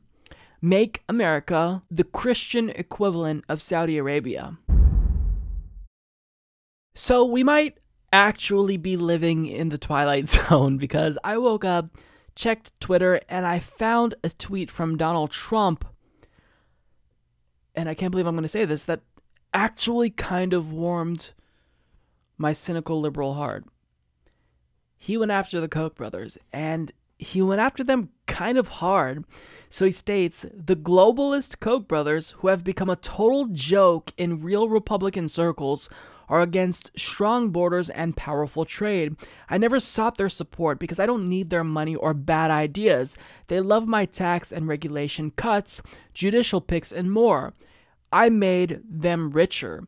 Their network is highly overrated. I have beaten them at every turn. They want to protect their companies outside the U.S. from being taxed. I'm for America first and the American worker. A puppet for no one. Two nice guys with bad ideas. Make America great again. Wow.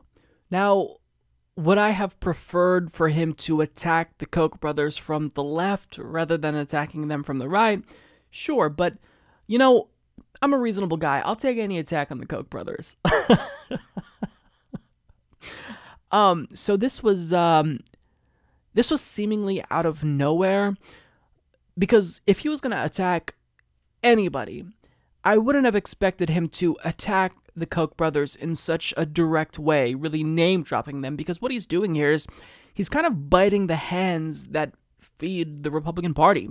Without the Koch brothers, they lose millions of dollars every election cycle. So for him to attack them, I love it. Now, there's some truth to what he's saying when he states that he made the Koch brothers richer with his tax plan. Because look, he's been trying to push his tax scam as a working class tax cut, but he finally came out and admitted in an attack against the Koch brothers that he made the rich richer. So when it comes to the Koch brothers, the International Business Times actually crunched the numbers and found out just how much richer Donald Trump is making them every single year. And it's pretty significant. So as Alex Koch explains, a new analysis has found that political megadonors Charles and David Koch and or the businesses they operate could make between $1 billion and $1.4 billion more each year, thanks to the tax breaks and legislation passed in December by Republican members of Congress. The two brothers are currently worth a combined $104.4 billion. Nonpartisan tax experts concluded that the bill, which lowers income taxes, corporate taxes, and offers numerous special interest tax breaks, offers the majority of the gains to America's wealthiest individuals. The top 1% of Americans will get 83% of the tax benefits in 2027. So Donald Trump passes these tax cuts, which makes the Koch brothers a lot richer, and now he's attacking them. So why is it that he suddenly turned against the Koch brothers? Well, I don't know. I can only speculate, but basically, it seems as though the Koch brothers are kind of turning against Republicans, Maybe. So there's a new article out by Slate that explains how Charles Koch recently indicated that he could potentially be willing to work with Democrats if, quote, ideals align. So the article states, billionaire Charles Koch says he and his network of big political donors don't want to be automatically associated with the Republican Party anymore. In a rare on-the-record interview with reporters, Koch said he would be happy to work with Democrats if they share the same values. Quote, I don't care what initials are in front or after somebody's name. I'd like there to be many more politicians who would embrace and have the courage to run on a platform that aligns with his values, Koch said. The industrialist seemed to suggest the conservative network he leads could be a bit more strict about where it puts its cash, noting that he regrets supporting some politicians who didn't come through with their promises. They say they're going to be for these principles that we espouse, and then they aren't, Koch said. We're going to more directly deal with that and hold people responsible for these commitments. Now, what is he talking about specifically when it says that he contributes to politicians who don't end up following through on the promises they made?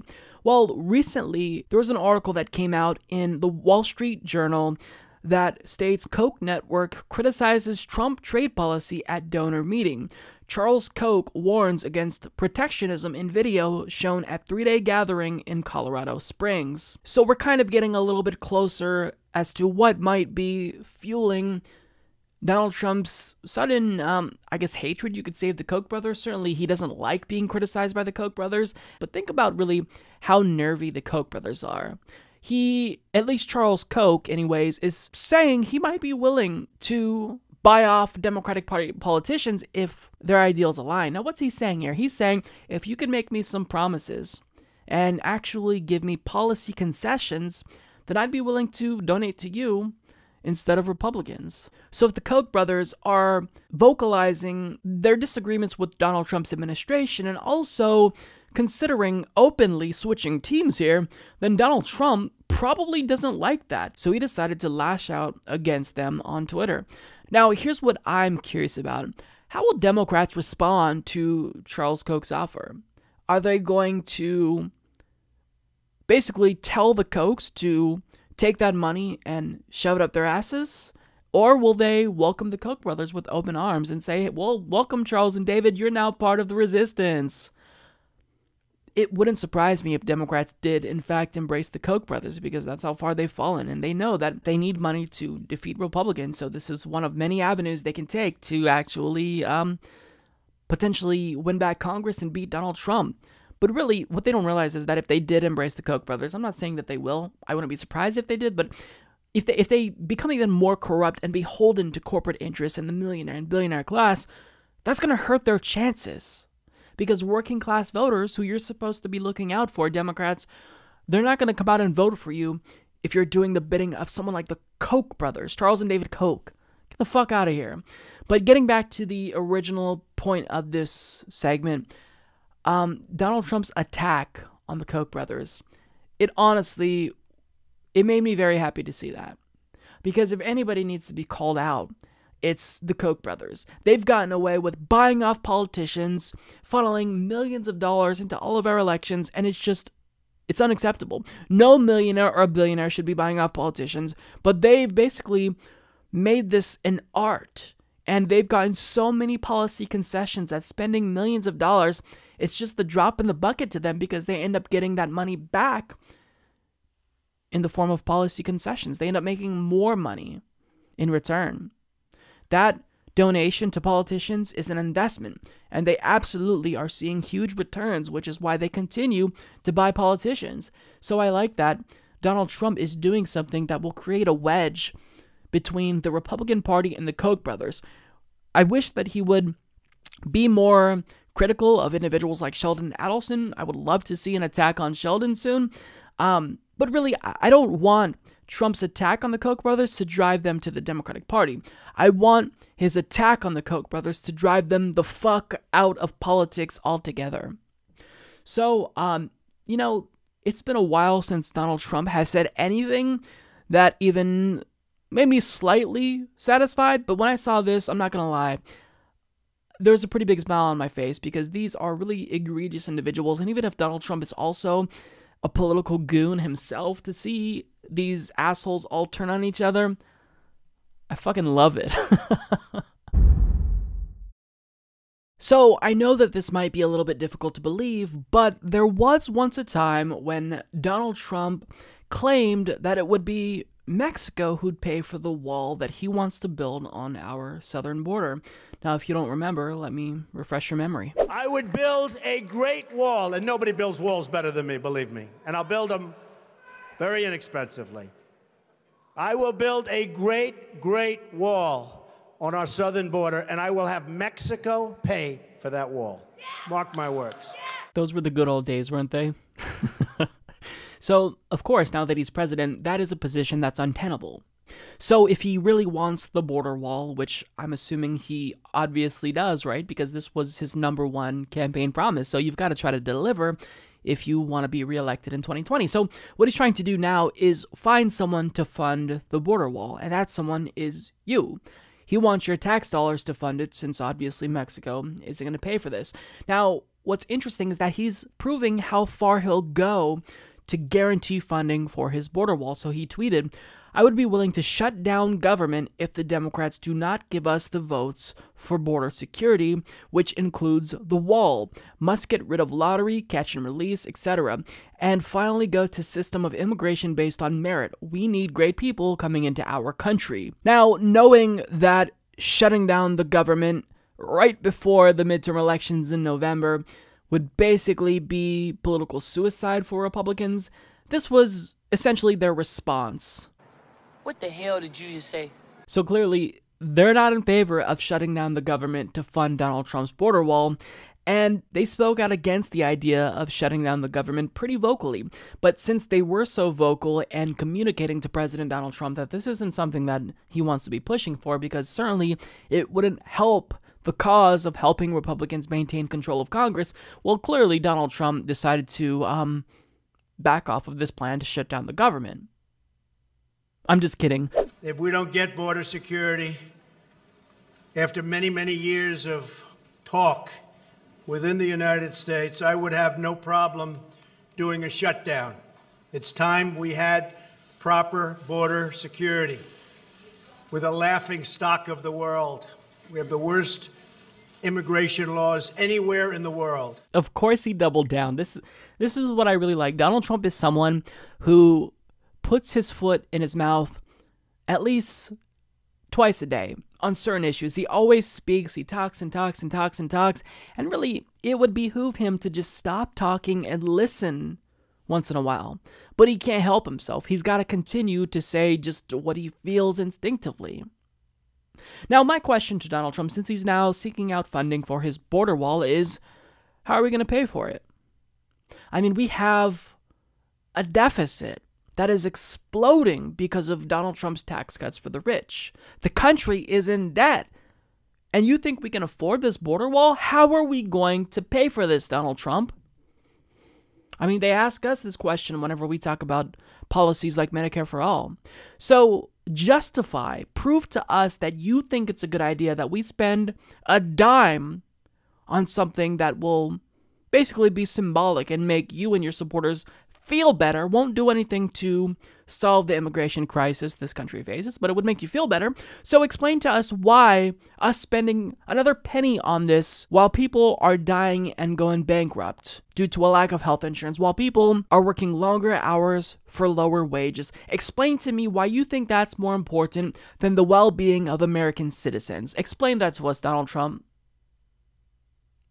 He can't. And my question is, how do his supporters not feel disenchanted with him? Because clearly he said Mexico would pay for the wall. He explicitly said this. And now he's not even trying to maintain this position because he can't. So how do you not view him as a liar if you're a Donald Trump supporter? Well, it's very clear that Donald Trump is an individual who has this cult of personality where people don't necessarily care about the promises, but they're willing to believe anything he has to say because they view him as a benevolent politician who is always looking out for their best interests. So, sometimes he may lie to them. Sometimes he may do a 180 on things that they previously cared about. But at the end of the day, Donald Trump is all-knowing and all-good, and that's all that they care about. There's a portion of his base that will never leave him. So, I don't feel as though I'm one of the individuals that has this visceral knee-jerk reaction to it. I just think it's unnecessary. It's stupid. I mean, a large portion, 40% of individuals who are here illegally, they didn't cross the border. They had a visa and it expired and they remained in the country. So, I mean, if you really want to solve the immigration crisis, Republicans, they're in power now. They can pass comprehensive immigration reform. They could do what they want, but they're not doing that. They want the border wall because it's symbolic. That's all that this is about. But, unfortunately, that symbolism is important to the Republican Party base, and more specifically to Donald Trump's diehard supporters, because Donald Trump represents the wall. When you ask the supporters, a lot of times they'd say during the campaign that the wall was the number one reason why they were excited about Donald Trump. So, it's on him to deliver that wall to his base. And now it doesn't even matter that Mexico isn't going to pay for it. He's trying to do, this mental gymnastics and say, well, we have a trade deficit with Mexico, so if we fudge the numbers here and there, then eventually they'll make it up for it. They're not going to pay for the wall, and it doesn't work that way, Donald Trump. It doesn't work that way. So, whatever he does, he's got to make sure he gets the wall, because if he doesn't, then his entire presidency will have been a failure, because that's the one thing that his supporters sent him to the White House to do. And now he's struggling to deliver on it, which is why he's advocating for it so vocally and even willing to shut down the government and state that he's willing to shut down the government if he doesn't get this wall, because he knows if he doesn't at least start making some progress towards the wall soon, 2020 isn't going to go too well for him. And I'm not going to be one of those individuals that says he has no chance in 2020. I do think that it's possible Donald Trump could be reelected, but certainly going into 2020, he'd be a lot more powerful if he gets that wall built. So that's why he wants to shut down the government, and he doesn't give a damn if it hurts congressional Republicans in the process, but good. Keep talking, Donald Trump, because you're only making our jobs easier. Hey everyone, I am here with Levi Sanders running to represent New Hampshire's 1st congressional district. Levi, thank you so much for coming on the program. Thank you so much for having me, Michael. Yeah, it's really exciting that there is so many progressives running. I remember in 2016, I could count the number of progressive congressional candidates on my hand, and now I can't keep track, so it's a really great problem to have. And you're running in a race that has to be one of the most interesting this year, because it is one of the most competitive districts in the country. Donald Trump won that race in 2016, or he took that district, and there's 19 candidates running. You are one of 11 Democrats running. So why jump into a seemingly chaotic situation? Because I know that the individual who holds that seat, her name is Carol Shea Porter. She won in 2016 and is stepping down 2 years later. So what made you want to get into the race? As you said, Michael, this is an open race. So, Carol Shea Porter did a really great job, decided that she was not going to run again. And I just thought about all of the issues and all the concerns that folks in New Hampshire are facing. I felt like I'd be a great candidate to run. I believe in a Medicare for all healthcare system that guarantees healthcare to every man, woman, and child without out-of-pocket expenses. I believe in tuition-free public colleges and universities. We now have a situation, if you can actually believe this, Michael, in New Hampshire right now, it costs $33,750 to go to a state school. It's unbelievable. That's completely unbelievable. Also, we have to address the issue of paid equity for women. We are in 2018, and women get paid 79 cents to the dollar. For African American, as Hispanic women, it's far, far lower. So obviously, women deserve the whole dollar. Additionally, we have to deal with the issue right now in terms of minimum wage. The minimum wage in New Hampshire is $7.25 an hour. We need to have a $15 minimum wage. If you work 40 hours a week, you should not be living in poverty. We also have to deal with the issue of income and wealth inequality. There's two unbelievable things, Michael, which is what's going on, which is just unbelievable. It's almost like third world country. You have 47% of Americans who have $400 to address a medical emergency and or simply if their car breaks down. Just think about that. We are the wealthiest country in the history of the world, and yet we have this unbelievable, just incredible situations going on.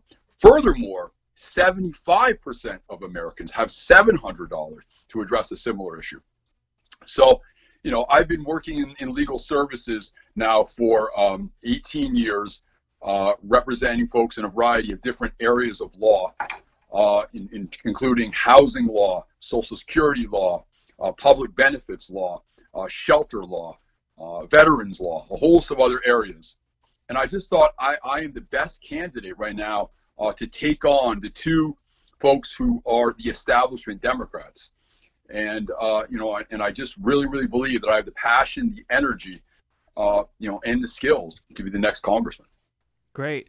Just for a point of clarification, when it comes to the gender pay gap, the 79% figure that you cited, a lot of people have looked at that methodology and found out that the actual pay gap is more along the lines of 4 to 6 cents. But I still think that tackling that is really important because that adds up over time. So any inequality in pay certainly needs to be addressed. And you touched on a great point in that the difference between white women and women of color is a lot larger. So definitely, these are things that I hear normal Americans talking about that it seems like the Democratic Party itself isn't necessarily addressing, but now we have this wave of progressive candidates coming in, yourself included. And one thing that I wanted to ask you, though, because there are 11 Democrats, there are 10 other opponents that you have in this race, so it's very chaotic. And what I've noticed is that more establishment, pro-corporate Democrats, they've adopted the rhetoric that progressives use. So, for example, DNC Chairman Tom Perez,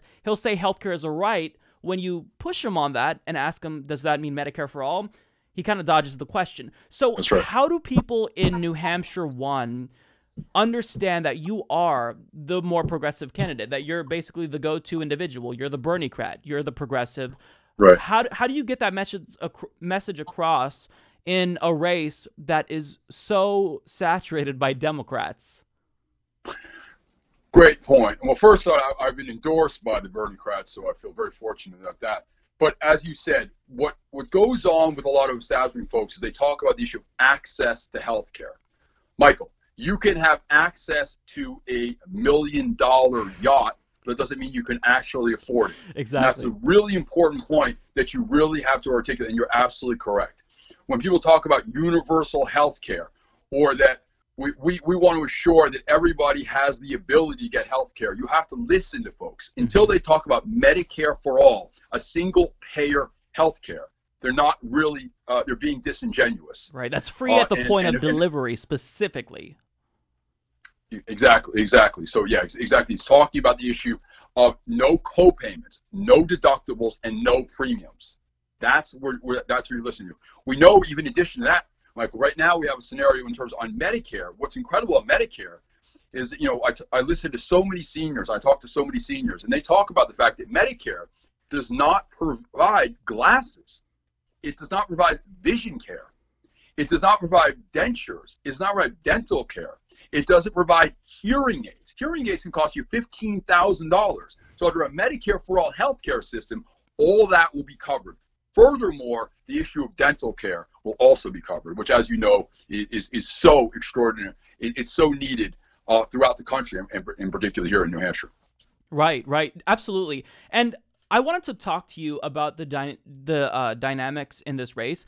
Your campaign has gotten national coverage, but it's because you have a father who's the most popular politician in the country, Bernie Sanders. But it's not like this race is easy for you by any stretch of the imagination. Voter data, it costs, what is it? I think that $37,500. That's exactly right. So you had 4 out of 11 folks right now in this race who decided to take that. So you have 7 candidates who decided they were not going to take it, either because economically they couldn't afford it, or they just thought it was just outrageous that everybody should not have that opportunity. So you're absolutely right. It's the most expensive anywhere in the country.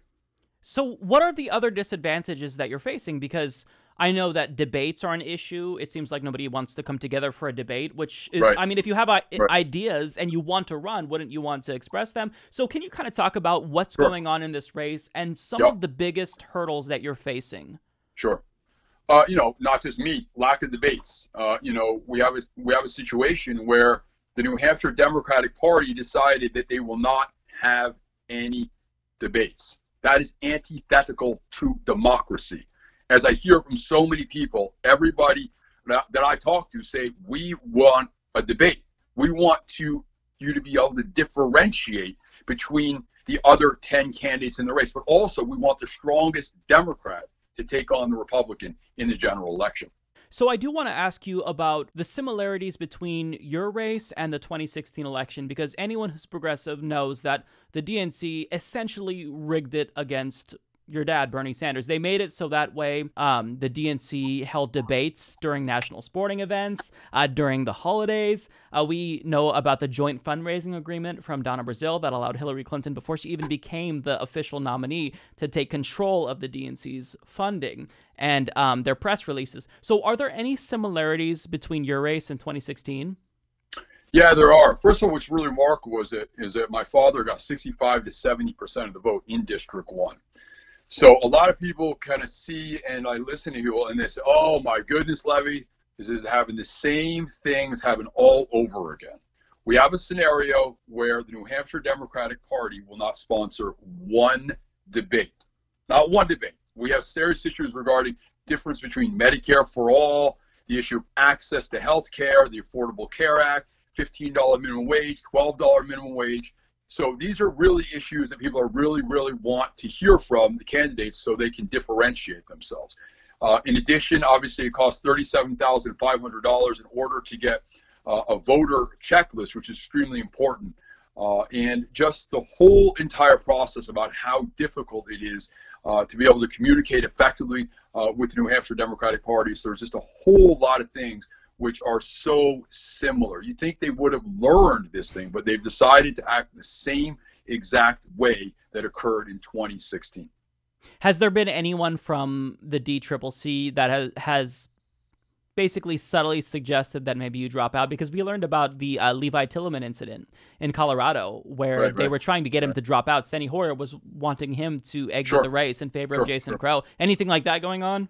Well, the DCCC did contact me. I decided I didn't really get back in contact with them, but I can't say that. I can say ultimately that they're not too excited about a Medicare for all health care system. And we know, as I said before, that Chris Pappas, they were working with Chris Pappas in 2015 in terms of robocalls, and they've given $2,500 to Maura Sullivan. So clearly they want the Democratic establishment definitively. They don't want somebody who believes in tuition-free public college universities, Medicare for all, a $15 minimum wage, as well as talk about what's going on with income and wealth inequality. I can definitely definitively tell you that, Michael. I do want to ask you about organizations like Justice Democrats, Our Revolution. Are they responding to you? Can you talk a little bit about the organizations that are kind of at play here? Well, right now, I've got tremendous endorsements from a lot of folks. I got Ro Khanna, who was an expert on Medicare for all. As you know, right now we're incredibly doing some really great work in terms of the healthcare caucus. We have 17 members of the House. We have either I can't keep track, but it's either 17 or 18 folks in the Senate who believe in a Medicare for all healthcare system, and also virtually every single presidential candidate in 2020 who's running a Democrat believes in a Medicare for all healthcare system. So we're making tremendous progress. Furthermore, we have 59% right now of Americans who believe that we have a Medicare for all healthcare system. And yet, the two candidates who are getting the most recognition because of how much money they've spent are getting, simply don't believe in a Medicare for all healthcare system. And they talk about the issue of access to health care, or they talk about the Affordable Care Act. And the reason why it's important to differentiate between the Affordable Care Act and Medicare for all, the Affordable Care Act did a really good job of getting people insured. But the problem ultimately is that people's co-payments, deductibles, and premiums are just way too high. And we know that premiums are just soaring. So that's why we definitively need a Medicare for all single-payer healthcare system. Right, and I like that you are unequivocally saying Medicare for all. You're not saying, well, maybe we'll move there one day, we'll start with a public option and then get there. I mean, I think the time has come to where nobody in America dies or goes bankrupt because they don't have insurance, or they have insurance, but the deductible is too high, or it's too expensive and they can't afford it, and maybe they lose their insurance because they change jobs. So yeah, I like that now there's really this momentum for Medicare for all, like I've ever seen. I mean, I'm 30 years old, and for the most part, I've always been in support of Medicare for all, but now I've never seen this grassroots push. I've never seen candidates running for Congress running just unequivocally on Medicare for all. And it's really exciting. Now, even if we have a bunch of candidates running for Medicare for all, one thing that is always interesting to me is that there's a lot of corporate money being spent. I think that the reason why your opponents don't like Medicare for all is probably because they're taking money from health insurance industry companies and whatnot. But what I wanted to ask you is, you're not taking any corporate PAC money, so that's right. Why do you feel disadvantaging yourself? Because that's what's happening. If you're not taking this much money, and your opponent raised what, 1.5 million, you said? So why is it? And the other person probably raised about 700,000 approximately. Yeah, that's absurd for a House race. Why do you feel as though it's so important to not take the money and to disadvantage yourself? Why is that so important to you? And if you get elected, what can we do to stop money in politics? Good. Well, basically because Citizens United is a complete disaster. You have a scenario where the Supreme Court determined that corporations are people, Michael. I have never met a corporation who's a person, but you can introduce me to somebody in terms of a corporation, but a corporation is not a person. So that's the first issue. So we need to get money out of politics. And that's why it's so important that we have campaign finance reform, and that we have a 28th Amendment that says it's one person, one vote. So I feel very proud in terms of all of the donations that I've gotten from folks throughout the country, including in New Hampshire. And that's the way we got to run it, because I don't want to be beholden to corporation and special interest. Right. And that's super important. And because you're not taking corporate money, it's really easy for you to come out here and endorse very popular policies that would otherwise offend corporate donors in the event you had them. I mean, Medicare for all is obviously one of them, tuition-free public college. Now, I want to ask you, because this is something that we're hearing with Alexandria Ocasio-Cortez. When she was elected, she was asked this. Your dad, Bernie, is always asked this. How are you going to pay for this? They never asked this about wars, right? But they always ask progressives, when we want to help people, how are you going to pay for this? So in the event you're elected, you get, an interview on MSNBC, Fox News. How do you respond to that question? Because I feel like there needs to be a consensus in terms of how progressives address this. Sure. Well, the first issue is that it's not a debate, because people are more important than money. So we definitively have to pay for it, because, as you know, Michael, we've had situations, horror stories where folks were, one woman decided she didn't even want to go to an ambulance when she had a horrible accident that occurred on the T in Boston. And another situation, I think you saw it today, in terms of somebody who died as a result of somebody in the ambulance, a driver or whatever, thinking that they couldn't even afford it. So that's the first issue. But basically, the way we pay, we have to look at a couple of things. Right now, corporations are just ripping people off left and right. We know that a quarter of corporations don't pay anything in taxes. Amazon gets a tax rebate, right? So we have to address that issue. We deal with the military-industrial complex. We have to look at, there's so many other ways in terms of where there's just so much tremendous waste. Right now, a third of the cost right now in terms of the private healthcare system right now is as a result of administrative fees. So we need to get rid of it. When we get rid of all that paperwork, Michael, as you know, we're going to save 33%. So I could talk for hours on this issue, but the simple fact is it's about priorities. And the simple fact is that people are demanding that they're not going to go bankrupt. They're not going to have profound levels of anxiety, that they're going to wait 8 to 12 weeks, sometimes even to go to a doctor, because they're terrified that they're going to get an exorbitant bill. But also, Mike, when we talk about paying for it, we have to look, objectively speaking, that small business owners are in favor of Medicare for all healthcare. Even somebody such as a Warren Buffett or General Motors or billionaires, because they understand how incredibly expensive it is to their business. So all I can tell you right now is a lot of folks are really interested. We're going to work more, more in terms of more of the economics. But overall, I can tell you that it's definitely something that can be paid. And the most important thing ultimately to understand is this: when people say, "Oh my goodness, this is going to be really costly," let's analyze it. Right now, it costs anywhere between say $17,000, $18,000, say for a family of four, to have health insurance. Well, what happens if you're only paying $5,000 a year? You're saving $13,000. So overall, people are gonna benefit. And when people understand that, they understand that they are going to get so much more. They're not going to pay with co-payments, deductibles, and premiums. I assure you that people will feel that much more confident about the healthcare system. So getting into other policy issues, can you talk a little bit about tuition-free public colleges and universities? Yeah, as I mentioned, right here in New Hampshire, we have the most expensive college in the country. We have a situation where it's $33,750 actually to go to the university. It's actually University of New Hampshire. And when I hear from so many folks, particularly college students, they are absolutely adamant that we need a tuition-free public college and university. But we also have to deal with the issue of student debt. There's no reason why a student should be paying more than 3% in terms of a loan. We have a scenario where people are increasingly just choosing not to go to college and or university because their anxiety is that when they're done after 4 years, they're going to have just an extraordinary debt, and they may be paying it off for 15 or 20 years. So we need to encourage folks to go to college and or to go to university. And we know very clearly that if you go to college and or to university, you will make a lot more money than if, obviously you have a high school education. And what's really remarkable is that a college education is pretty much what a high school education was, 15 or years ago.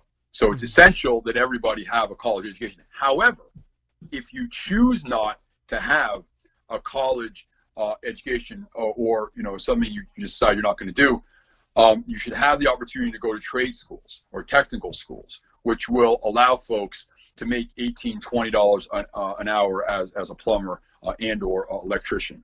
And not only does it make economic sense, but it's also the right thing to do. And on the subject of school loans that already exist, would you be in favor of student loan debt cancellation? Because this is something that I've been hearing increasingly more from progressives. We have a Green Party candidate, Kenneth Mejia, who's proposing this. Yep. We have a Democrat in Hawaii, Kaniala Ing, who's proposing this. What do you think about that particular issue?